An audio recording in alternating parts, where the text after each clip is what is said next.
Dang, that lawnmower got a 6 steering angle kit on it. Oh wait. Nope, never mind.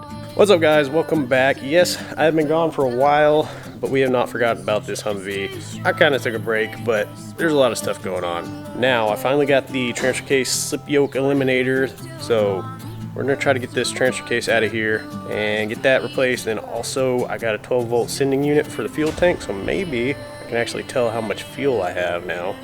I'm sure YouTube is going to hate the fact that I took that long of a break, but who cares? Hopefully y'all still get this in y'all's notifications.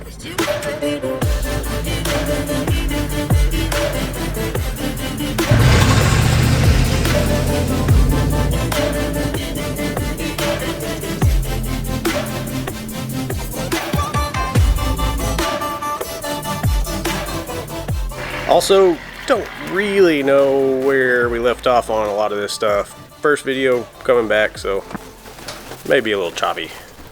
Alrighty, well, yeah, we got the doors off. I was riding around on July 4th weekend without the doors on. It was actually pretty nice because it was really hot outside, and we still don't quite have the AC and everything hooked up in here, but we will eventually. But I already dropped out the drive shaft. I'm going to slide this under there, drain out the transfer case, and we'll just keep disconnecting stuff. Because we also have our linkage. We have the transfer case to transmission brace. Our exhaust kind of actually mounts on that brace as well. So we may end up having to take out that section of exhaust. And then hopefully that's it. And then of course, if we're gonna do that sending unit in the fuel tank, we probably should do that now, which means unhooking all that, putting a couple of jacks under there so we can lower it down just enough to get up on top, change out that sending unit, and then lift it back in place, bolt that up. Anyway, let's get this thing drained and out of here. And well, there we have it. So that did not come off as easy as I kind of thought it might. I was having issues getting to the top bolts up here, or the nuts on those studs. Really the only way I could kind of get around it was to go ahead and drop that fuel tank out of there. So drained it out. Luckily I had done some driving. I was trying to get the fuel in that as low as possible before I actually drained it, and I mean, I needed to drain it anyways because we're replacing that fuel sending level unit in there, and we had to drop it out to do that anyway. So once I got that out of the way, this became a whole lot easier. Alright, so now I'm going to get a table, hopefully either that or we will clean up the concrete here, put a lot of stuff down to make sure it stays clean as I take this apart. But anyway, we need a clean place to work on this thing. Alrighty, we're about to break this thing open. Now, little trick I saw on another video of, another YouTube video. They were working on breaking open and reassembling a MP1226. This is an MP1226. They are both the manual shift version of these types of transfer cases. So you basically get a bolt that fits in between there, put a nut on it, and you basically back the nut off, and it helps put a little pressure on there while you separate the two halves. The video that I watched to try to help me get prepared to do this was from Fuzzy Dice Projects, I think is what his tag is. So if you want more information about how it's taken apart and put back together more than what I'm going to show on here, I'd go check that video out. I am going to try to disassemble this as little as possible. Yeah, let's see how this goes.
Alrighty, well we got the old one off, went ahead and took the bearings off of here, so this came off the old one. It's brand new, there's no play in it, so we just removed it off the old one, put it on here. Now our other portion here is going to be our gear that goes on the bottom, so that's going to come on here, and then this portion here goes on after it, and it actually has a little spring detent type, I don't even know what it is, but so it sits like that, and then it slides in from the other side onto it. And then we have the other bearing that gets pushed onto that end.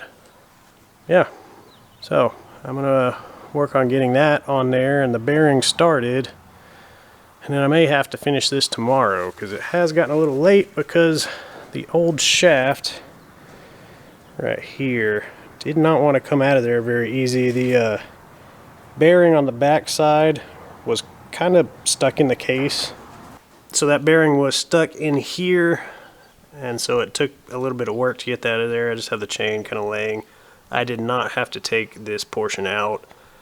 Hopefully I still don't have to. I'm not real sure yet, but right now I'm going to leave it in there, kind of leave everything together. I'm just going to work on that front shaft portion, get it all set. It's not as complicated as I would have thought. It's not a transmission, so simple compared to one of those.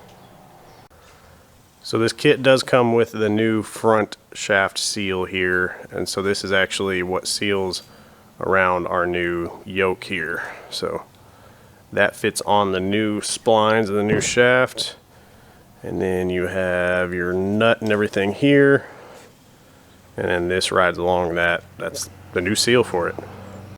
Alrighty, so in this slip yoke eliminator kit, it comes with the shaft. It has this nut and it has this little rubber bushing thing. It actually fits inside there and up against the shaft here. So that's what the nut here tightens down onto. Now it also came with this. Well, first off, we got the transfer case back together, and I went ahead and put the seal in place up front here that fits around our new yoke there. So I was kind of fitting things together, and I remembered this was in there. Now I don't know if this will even focus right on here, but as you can see, it's kind of just like this little, I don't know, washer that looks like it's handmade or something. It's not very precise or anything, so I figured this was basically to help kind of hammer that bushing or the seal in place there. Now my issue is now I'm thinking this is actually not for that. I'm thinking this is actually a spacer that's supposed to go behind that yoke up in there. And why I say that is we're gonna take the yoke here. It fits on there, and then it kind of snugs down. There it goes. So that's all the way in now. And I thought, okay, great, that's good. But then, whenever I look down inside, you'll notice there's no place for this rubber bushing. I guess I can go ahead and hop under there and change out that sending unit though. Alright, well that was even easier than I thought it was going to be. This looks identical to the one I just put in it, but this one's a 24 volt. The one in it is a 12 volt now.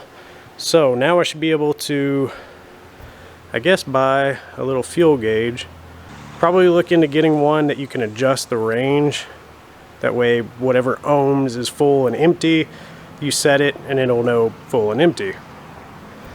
But it was simple, came with hardware for it, even a new little gasket. So I'm just gonna wrap this one up and put it in storage with my other parts, I guess. Alrighty, well, we did get an answer from the company, so yes, this is supposed to go behind that seal. So of course I had to go ahead and pull that seal back out, which basically ruined that seal, but I went ahead and ordered another seal. It's the same seal, same number, everything, same company. So this will go in there, and then we'll put that seal in. Well, there we go. that's installed correctly now. Seals on the outside of that washer. Yoke on there, and then it has a little rubber bushing that actually fits into the teeth of that thing. It's kind of our internal seal on the spline and stuff on there. And then we'll need to tighten that nut to 150 foot-pounds. So, what we probably could have gotten done in one weekend on this took 2, but that may have just been, that was probably my fault for just not looking that up before I got all into this thing. Wow, looks like I'm about to tell you a scary story or something. I am super washed out because of the shop door sitting open, and we're sitting under the Humvee. Ugh. Yeah, there's that much room underneath this Humvee. I'm completely sitting straight up right now. Alright, so as you can tell, we have the transfer case back up in place.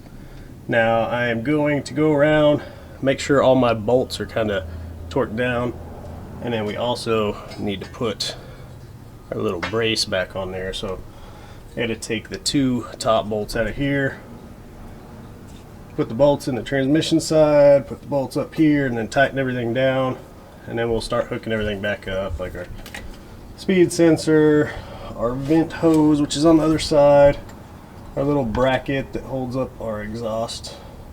It goes together the same way it went together whenever we had the body off. It's just more difficult now because, well, we have to squeeze up in here.